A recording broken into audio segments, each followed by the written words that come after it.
Joining me now, senior editor at the Federalist, Mollie Hemingway. Mollie, good to have you with us. Radio talk show host, Fox News contributor Tammy Bruce. Tammy, great to have you here. Thanks for having me. Let's start with you, Mollie. The Speaker has just been told by the President, no more negotiating, take the damn vote, and he's had a belly full. Your thoughts? Well, I added the belly full part.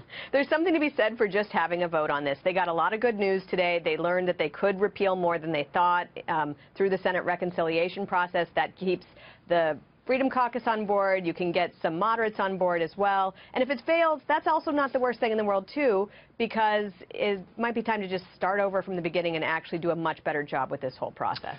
Tammy, do you think that the President is right, that if this fails, the heck with it for now, and we'll just move on to tax reform?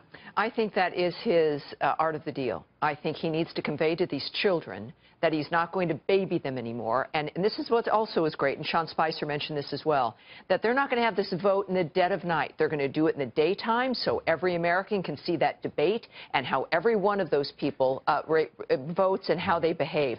And that is the one way for Daddy, apparently, to get those children in line, and it's appropriate.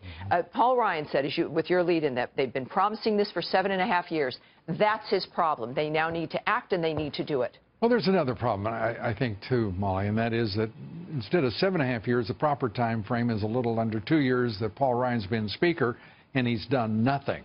And he seems to have had a much better relationship with Barack Obama than he has with Donald Trump. Is that just optics? Is that a misconception on my part?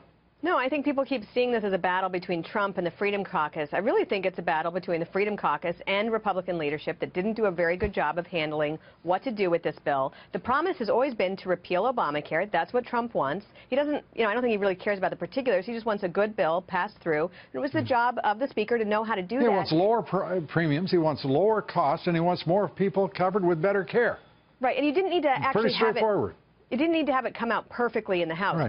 They can pass the repeal bill, send it over to the Senate, let them work on the particulars, and you've made your first success. Yeah. And I think, too, it's interesting to see this president vindicated, as he put it, feeling somewhat vindicated by what Devin Nunes, the chair of the House Intelligence Committee, revealed this week. I mean, the president should.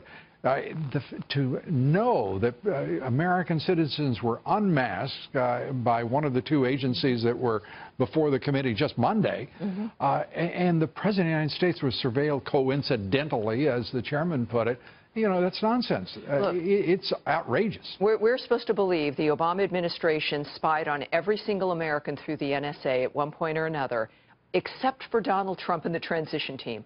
And now James Rosen is reporting that, in fact, something will be occurring tomorrow when it comes to some other new revelation of some specifics that he's saying exist that really make it clear exactly what's occurred. So this isn't over. And we know winning has been kind of a slogan and a motto. The fact is, this is the president making clear that he is in charge and he knows exactly what's going on, and everyone is going to have to deal with it. Mollie, I have to say, I think that it looks to me, based on if this is carried on, it looks to me like the Obama administration is going to be the subject of a massive investigation or investigations, and frankly should be. Your thoughts? It has the makings of a huge scandal, and one that has not been treated as big as it is by many people in the media. We know that there was collection of information, that it was widely disseminated, that it was unmasked, and it has nothing to do with Russia. We need to know who was involved with this, and we need to know exactly how deep this goes. It's not like that surprising in that we saw that they were leaking and there was some coordination going on for months, but we need to know exactly who knew what and when and who all is involved. Well, we may need a new Speaker of the House to do it.